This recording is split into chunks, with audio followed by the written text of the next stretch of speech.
Hola, mi nombre es Micaela Ovelar y soy investigadora del Centro de Estudios de Economía Política de la Universidad Bolivariana de Venezuela, casa de estudio de la que también soy egresada en Estudios Políticos y Gobierno. También soy magíster en Relaciones Internacionales, especialista en Estado, Democracia y Gobierno. Y bueno, trabajo en varios grupos de investigación y de pesquisa de América Latina y Caribe. Bueno, para esta convención geopolítica, en economía política y sistema mundo, he elegido el tema de la integración latinoamericana desde el punto de vista de Mercosur. Quería contarles que elegí Mercosur porque el bloque está próximo a cumplir 30 años desde su creación, desde que se firmara el Tratado de Asunción en la capital paraguaya en el 91. Y bueno,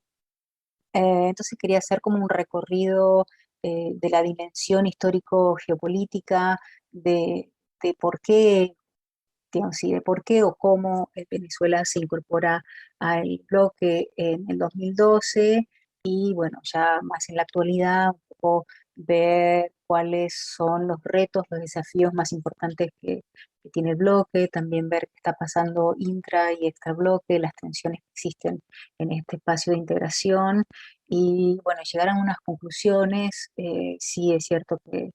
hay que tener en cuenta que es una organización que tiene cierta antigüedad y bueno, que todo lo que se pueda presentar en tan poco tiempo siempre va a ser muy injusto, es decir, hay muchas historias ahí, pequeñas historias que hacen la gran historia de Mercosur y sus grandes desafíos, sus grandes retos, pero bueno, intentaremos en todo caso dar un panorama general de lo que es, de lo que tenemos para esta cumbre de presidentes que se va a dar el 26 de marzo y bueno, un poco ver la perspectiva desde Venezuela, que podemos esperar del Mercosur. Bueno, entonces sin más, vamos a pasar a una diapositiva que preparé eh, para presentar bien, estos temas. En la dimensión histórica geopolítica de la que hablábamos, ha existido una confrontación antagónica entre la doctrina Monroe y el bolivarianismo que ha tenido en su epicentro al comercio, ¿no? Entonces, ahí se ve claramente los intereses imperiales o imperialistas en cuanto a dominar a las naciones de nuestra región a través de la economía y, por supuesto, a través de usos bélicos. En cambio, en el caso de nuestra América, busca a través del comercio la unidad y la emancipación de nuestras naciones y un desarrollo económico soberano. Bolívar en el Congreso Anfictiónico pronuncia la siguiente frase que era su visión de integración a través del comercio, no solamente el comercio, pero donde el comercio era muy importante. Bolívar visualizó entonces lo siguiente: una asamblea que sirva de consejo en los grandes conflictos, de punto de contacto en los peligros comunes, de fiel intérprete de sus trabajos públicos, de juez, árbitro, conciliador en disputas y diferencias de América Latina. Es decir, que la Venezuela bolivariana, la Venezuela de raíces bolivarianas, siempre ha tenido una visión integracionista donde el comercio entre las naciones de nuestra América es un actor primordial. Bueno, aquí tenemos algunas fechas importantes, remarcamos que no son todas las fechas importantes, sino que son importantes para esta presentación, en función de esta presentación. Bueno, y de ahí, de esa fecha, saltamos olímpicamente a el 2005, en lo que se va a conocer como la tumba del Alca en Mar de Plata, y lo que daría inicio al Mercosur político, ¿sí? Otro hito importante es la creación del Banco del Sur, que tiene sede en Caracas en 2009 y luego el ingreso de Venezuela como miembro pleno en 2012, que permitió el ingreso y permitió la incorporación de Bolivia, en este caso miembro asociado, pero ya hay un proceso de incorporación muy, muy avanzado y es uno de los temas que se va a tratar en la cumbre de presidentes de acá 2 días. Luego tenemos la suspensión de Venezuela en 2006 y desde 2007 Venezuela se encuentra suspendida indefinidamente. Y hay otros hitos importantes, otros acuerdos importantes, en los acuerdos económicos complementarios y bueno, otra cantidad de acuerdos que ha tenido el bloque, los cuales quizás más nefasto, más peligroso de todos sea el acuerdo que se está negociando aún con la Unión Europea. Bueno, aquí lo que comentábamos de Mercosur, que está cumpliendo sus 30 años. El logo oficial y el logo de Mercosur tiene 4 estrellas, pero bueno, le puse una quinta que es la de Venezuela para que esté ahí presente, porque realmente Venezuela es miembro pleno, a pesar de la situación de hostigamiento y también de bloqueo político que está teniendo dentro de Mercosur. Pero bueno, muy rápidamente aquí, Mercosur en números demuestra la fortaleza y la potencialidad, no solamente en términos económicos, pero también es la quinta economía del mundo, sino también en extensión territorial, en calidad y cantidad de talento humano. Es un bloque mega diverso, muchísimas fortalezas realmente tiene el, el bloque. Bueno, esta es la parte más política, si se quiere, del Mercosur, y tiene que ver con la actualidad que está pasando actualmente en Mercosur. Por supuesto, es un bloque que ha sido tremendamente golpeado por la crisis económica y por la pandemia, pero al mismo tiempo es un bloque que tiene gobiernos que están muy fragmentados al interno, es decir, donde el Estado se encuentra muy golpeado, y quienes gobiernan esos estados, es decir, el gobierno, eh, son bloques o coaliciones o partidos políticos que están muy fragmentados eh, y muy golpeados también. Pero además de eso, tenemos situaciones de crisis en todos los países miembros. Es el caso más reciente de Paraguay, con una situación de represión muy fuerte contra paraguayas y paraguayos por la situación de crisis que vive el sistema sanitario, el sistema de salud en el país. Y bueno, la misma situación, quizás aún más agravada, es la de Brasil. Brasil se ha visto que el intercambio comercial con los miembros de Mercosur ha disminuido, no así en el caso de Paraguay, que venía primero, digamos, manejando la crisis de COVID bastante bien, y luego también había visto aumentar sus exportaciones a los países miembros en el marco de la pandemia. Bueno, todo eso de nuevo ha hecho aguas también. Y bueno, una situación muy particular, la del gobierno de Paraguay, que es un gobierno, por supuesto, neoliberal, que es un gobierno que está alineado totalmente con el FMI, con el Banco Interamericano, es decir, con todas las entidades financieras, eh, a pesar de la situación económica que tiene. Bien. Eh, bueno, lo de Brasil también es bastante conocido, ha afectado incluso áreas de salud, áreas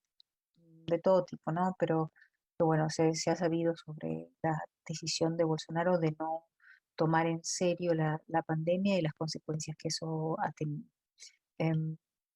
en el caso de Uruguay sí es una crisis silenciosa, es una crisis que nadie habla, que no se sabe, que no se sale mucho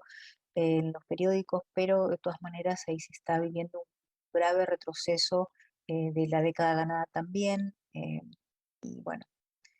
realmente la situación es bastante preocupante, aunque no se llega a generar la implosión que en otros estados. Bueno, la situación interna en Venezuela también la conocemos, con la presión que ha tenido, dramática que ha tenido las medidas coercitivas unilaterales. em, y bueno, y que el país está totalmente cercado. En el caso de Bolivia, bueno, están en una restitución del Estado, y bueno, hay una parcería, una asociación muy interesante entre los gobiernos de Argentina y de Bolivia, que se están apoyando mutuamente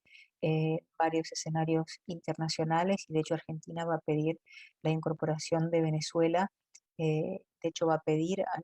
al gobierno de Brasil que eh, apure al Congreso brasileño para que apruebe la incorporación de Bolivia plenos derechos, porque es el único país, Brasil, el único Congreso que falta todavía por aprobar. Las tensiones extrabloques vienen principalmente marcadas por eh, el proceso de evaluación del acuerdo Mercosur-Unión Europea. Yo había dicho que estaba en negociación, pero no, pero el acuerdo ya está negociado, las negociaciones finalizaron. Lo que se encuentra ahora es en un proceso de evaluación por cada uno de los parlamentos de los países que componen la Unión Europea. Pero esto es interesante porque, aunque pudiera parecer contradictorio, porque de hecho es un acuerdo neocolonial, es un acuerdo entreguista en favor de los europeos. A pesar de eso, ha encontrado muchos opositores dentro de la comunidad europea, dentro de los países más importantes dentro de la comunidad, lo cual hace que el proceso esté de alguna manera parado, congelado y quién sabe, quizás se logre retroceder y volver al momento de las negociaciones o incluso que no proceda. Bien, otro de los temas importantes tiene que ver con las presiones que está teniendo Argentina, tanto por los países miembros como por países fuera del bloque, para que Argentina levante las trabas en cuanto a flexibilizar los modos de decisión internos que llevan a que, por ejemplo, no se pueda negociar unilateralmente si alguno de los países del bloque está en contra de esa negociación, que es el caso de Argentina. Y lo más terrible de todo ha sido el manejo que ha tenido el bloque y también individualmente en cuanto a dar una respuesta certera para contrarrestar la crisis del COVID-19, del coronavirus. Bueno, los desafíos del Mercosur para 2021 tienen claro que ver con aumentar el intercambio comercial, pero eso ya más en lo económico, que bueno, es supremamente importante para el bloque,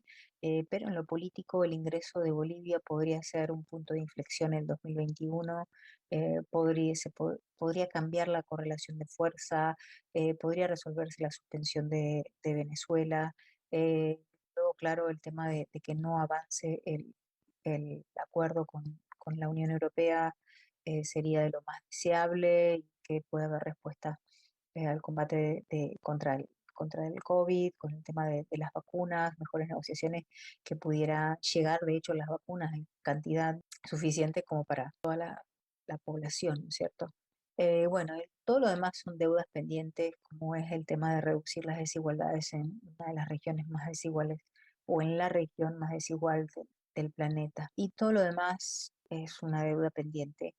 que han sido los desafíos de Mercosur desde siempre, que tiene que ver con esto de consolidar una posición política antiimperialista, romper el tutelaje económico de la región,